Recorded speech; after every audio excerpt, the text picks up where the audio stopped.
20th January 2025, Mr. Donald Trump will become the 47th President of the United States of America. In his second term, there are two very important policies, if undertaken by his administration, will have a larger impact on Indian economy. The first being, during the campaign, he has promised that he would be imposing very high tariff on India's exports. If done, this will spark a trade war or a tariff war between two very important trading partners. Second one, he has proposed or he has promised certain changes in the immigration laws.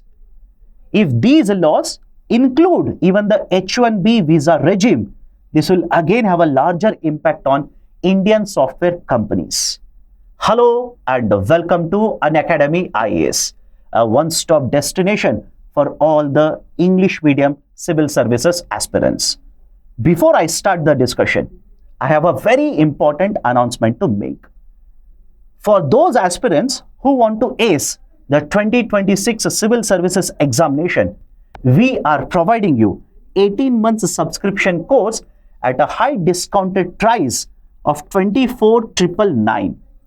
You will get access to the online English, Hindi as well as the bilingual classes, prelims as well as a mains test series, and also our mentorship services. But the specialty of this program is that if you purchase this subscription, you will come under the Assured Success program.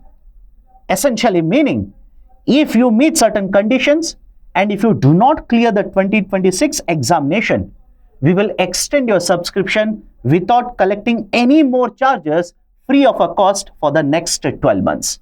If you're interested, please do check out the details by clicking on the link provided below. Let me start the discussion. Before I tell you about H-1B visa regime, let me tell you a very small story. The picture provided here is of Mr. Kunal Bal. He has become very famous in recent days because of his statements in the Shark Tank Season 4. But how many of you know that before co-founding Shark Tank, he applied for H-1B visa to work under the company Microsoft, that is an American company. His visa application was rejected.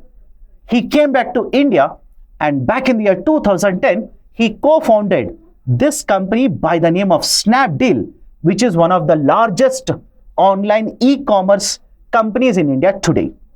In a nutshell, the loss for America was a gain for Indian economy. Now, there is a lot of debate that has been happening surrounding the concept of H-1B visa regime. Let's understand what is this visa regime. Just like any market in developed countries, even in USA, there is a very high demand for skilled labor. That is certain amount of workers who are skilled, who have qualifications to be used by the multinational corporations such as Tesla, Amazon, Apple company, etc. But the demand is so high, the domestic supply of skilled labor is not sufficient to meet the demand. And this is nothing new in America. This has happened even in the past. Considering a huge demand for the skilled labor, back in the year 1990, America introduced a new type of a visa regime by the name of H-1B visa regime. Under this, the American companies annually were allowed to basically bring in foreign nationals, foreign individuals who are basically skilled in certain jobs, and they will be employed in America for a certain number of years. According to the latest data, the H-1B visa is generally provided for 3 years, and it is extendable, can be extended for a maximum duration of 6 years. So under this, annually certain caps are there, certain limits are there. Currently the limit is 85,000 jobs, which the American companies can apply for and bring in these foreign nationals into America, sponsor them, and ensure that these multinational enterprises will not have any shortage of skilled labor. They will get access to the skilled labor. So in a nutshell, this is essentially the idea of a H-1B visa. But what is the debate all around? Why there is so much of a debate in recent times regarding H-1B visa? This has happened because of the presidential elections which have happened recently in America. There is a rising thought, or there is a rising thinking about the foreign workers or the foreign nationals snatching away the American jobs. And that has actually led to certain people opposing the government policy to bring in foreign nationals and provide them jobs in America. So the two sides to the story is very simple. I'll start with the side which supports the H-1B visa regime, and then I'll come to the side which opposes the H-1B visa regime.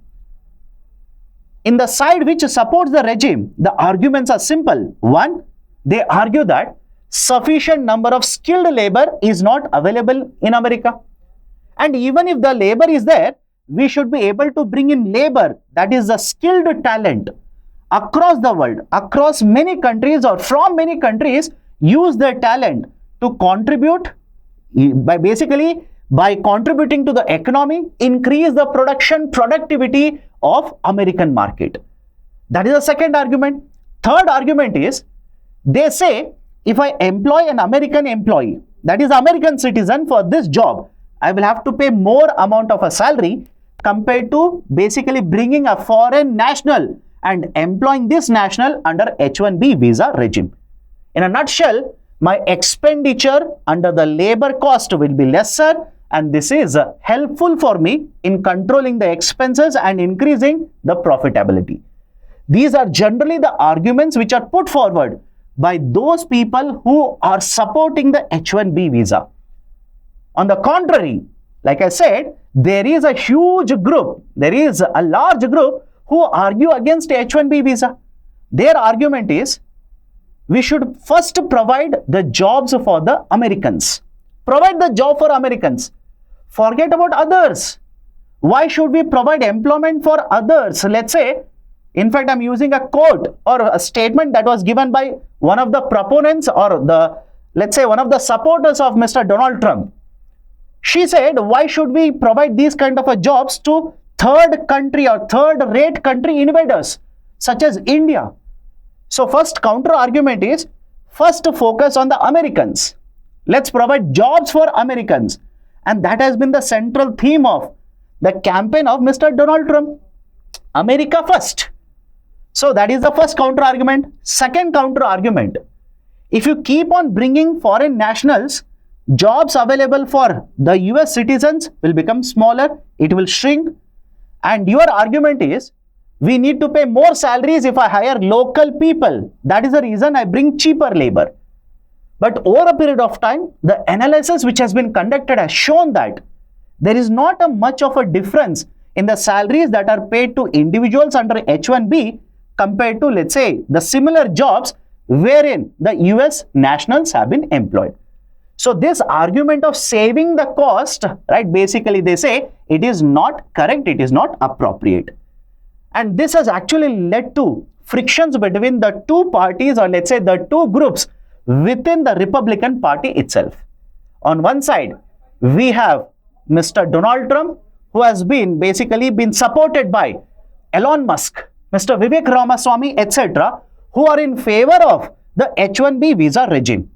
And on the other side, many of the Republican senators, the congressmen, etc., they are opposed to the idea of a H-1B visa. They want to reduce the applicability, or let's say the visas which are provided under H-1B, so that more and more US nationals can be employed. Right, so these are the two arguments. Now going forward, what can be done? What might happen which will have an impact on the American, or let's say the American policy on the Indian companies? There is a proposal that has been put forward by Mr. Elon Musk. According to the proposal, if it is included by the, let's say, the new administration, look at the proposal. First one, currently the threshold limit, that is the salary limit under the H-1B visa, is $65,000. His proposal is we should increase it. We should increase it.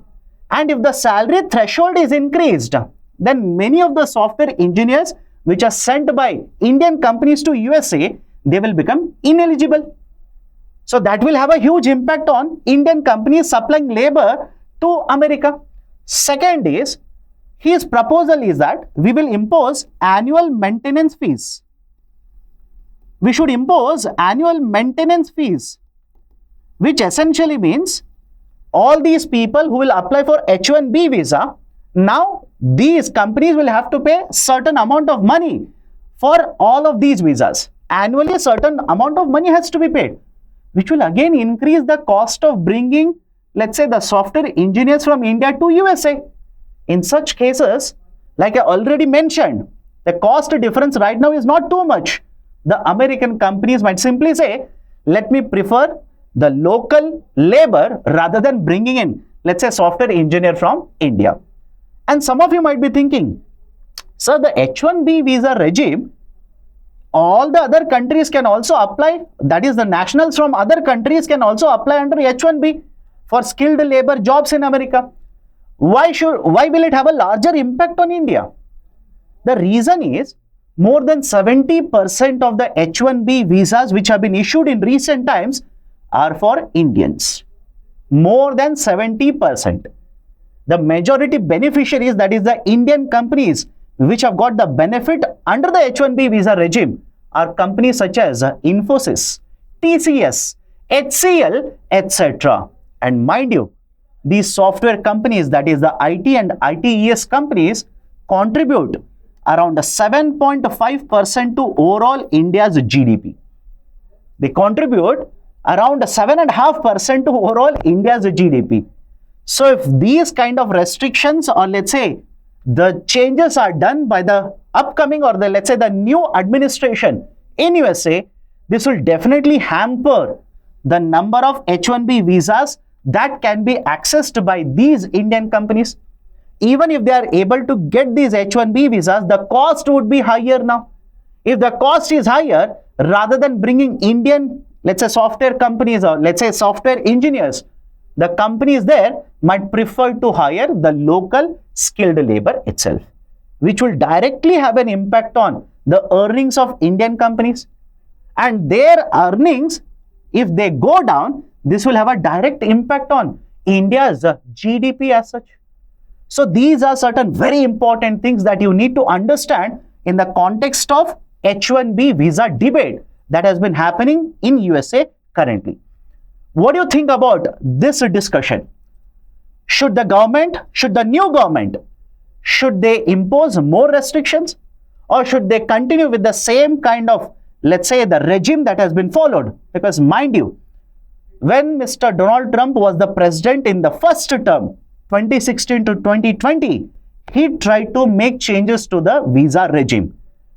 And as a result of this, the time taken for processing this visa has actually increased. It is higher compared to what it was earlier.